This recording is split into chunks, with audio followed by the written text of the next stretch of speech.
Hello, resellers. I know you're out there. Thanks for watching. Click the link below and get subscribed so you don't miss anything, because today we're going to talk about money.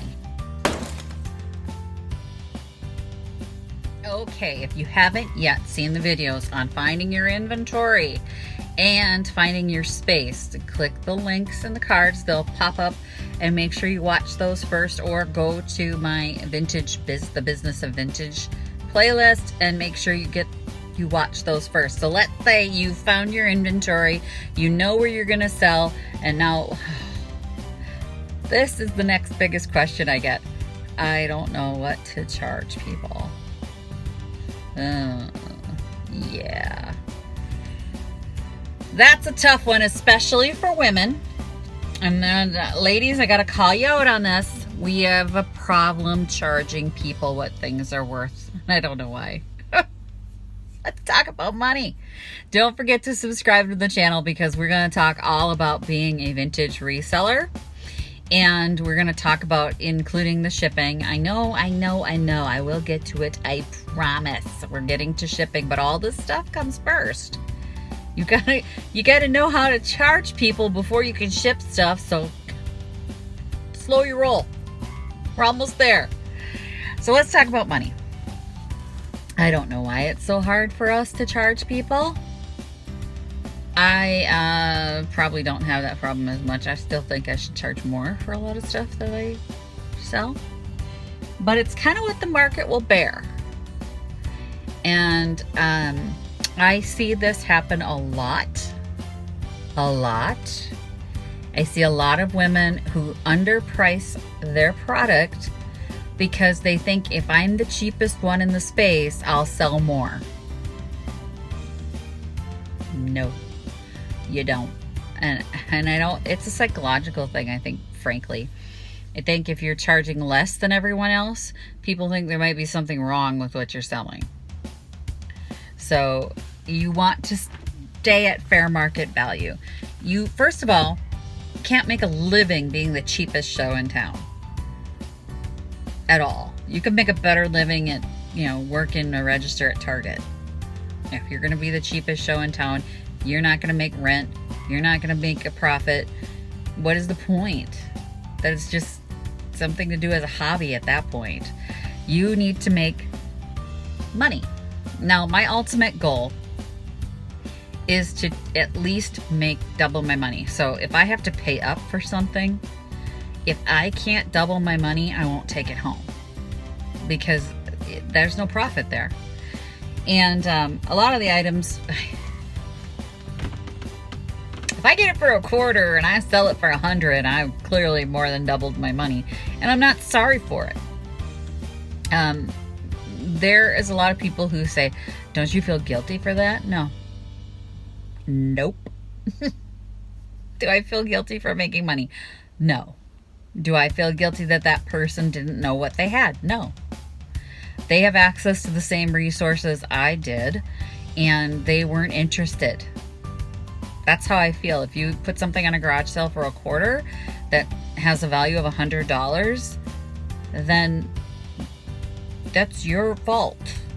You didn't properly research what you had. You didn't know what you had. You didn't care about what you had. So I don't feel guilty at all. And I don't go, oh, well, I only paid $25 for it. So even though the value is $100, I'll only put $50 on it. Why? If the value is $100, you put $100 on it. That's it. And there are multiple places you can look to find out the value of an item. Now, for vintage resellers, and I can speak more to that because I do that, it is things like WorthPoint.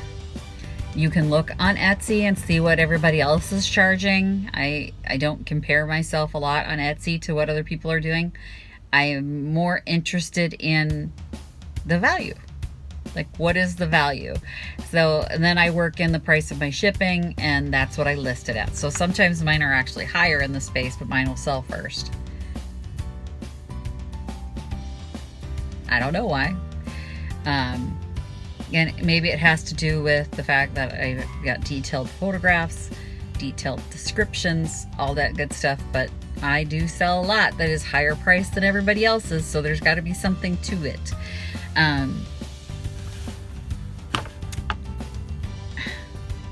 For clothing and things like that, you have to know what you have, and you have to know the wear. If you have a piece of clothing, let's say you've got Chanel, just because let's pull a high-end piece. You went to Goodwill for $4, you found a Chanel Kiss My Buttons coat, and you want to list it on Poshmark, or we'll say Poshmark. So you're going to list it on Poshmark. Are you going to go on Poshmark and say, well, I only paid $4 for it, so I'll only put 20 on it? No, it's Chanel. You charge vintage Chanel prices. It's just, there's no way for me to instruct you on how to get over the guilt of charging people money for what you have. You have to know the value of what you're selling, and don't assume if you undercut a price you're going to make a sale. It doesn't correlate. For some reason, it just doesn't. I can tell you that 100 times and you may still not believe me. Try and believe me. Try very hard to believe me. If you're in a brick and mortar store and you have a booth and you undercut other vendors, you will get a lot of hostility. Because let's talk about blue jars, because this has happened to me. I have a little hostility about the blue jar situation. So blue jars are ubiquitous in the vintage retail space. Pretty much we all have them. And I like to get between $6 to $7, depending on, some of them are hand blown, you can tell, at the retail location that I'm at. Because where we are located, you can't charge the actual value. That chaps my butt. Just gonna say that right now. But we have other vendors who've been doing this for a really long time, and they maybe have a huge stock of them, so they list them at $2. I'm pissed because I have blue jars in my space and they're at $6. I get angry because the value is way higher than the $6, but I can't even make the $6 because they're charging $2. It's frustrating because that undervalues everyone's product when you do that. So I prefer that vendors not be the cheapest show on the road, because you are undervaluing what everyone does, and it's a lot of work to be undervalued. You are going out and you are driving, you're putting in a lot of windshield time, there are hours involved. If you're doing clothing, you're cleaning, you're sourcing, going through those racks, and it may not sound like work, but believe me, it's work.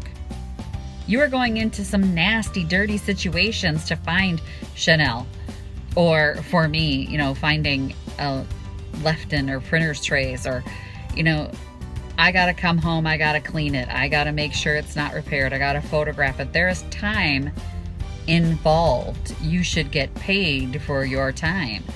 I have to stage my booth, I have to promote my stuff, and I need to make money. There needs to be a profit in there, so I don't feel guilty about paying 25 cents for something I charged $100 for, because I had to drive, find it, clean it, photograph it, market it, post it. It's like all the stuff that's involved in selling goes into the cost of that item. So when you undercut yourself and you undercut other vendors, you're basically not paying yourself a salary.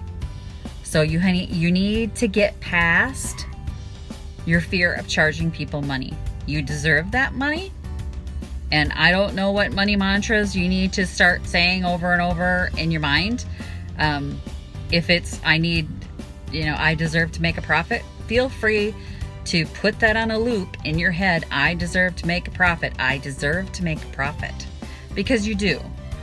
So start researching online, check out places like WorthPoint, check out what other Poshmark sellers are selling for, what other Etsy sellers are selling for, and make a profit. You deserve to make a profit. And when you're out hunting and you find something for a quarter, God bless you, sell it for 100. So thanks for watching, everyone. I appreciate your time. Hi to the new subscribers. I appreciate you being here. And as always, happy junking, guys. Bye. Visit my blog, peonylanedesigns.com, for more tips, tricks, and inspiration. Thanks for watching, everyone. If you like this video, please give it a big thumbs up. Don't forget to subscribe and click the bell icon so you'll be notified of new videos. I post every week DIY tutorials and, of course, more Junkin videos.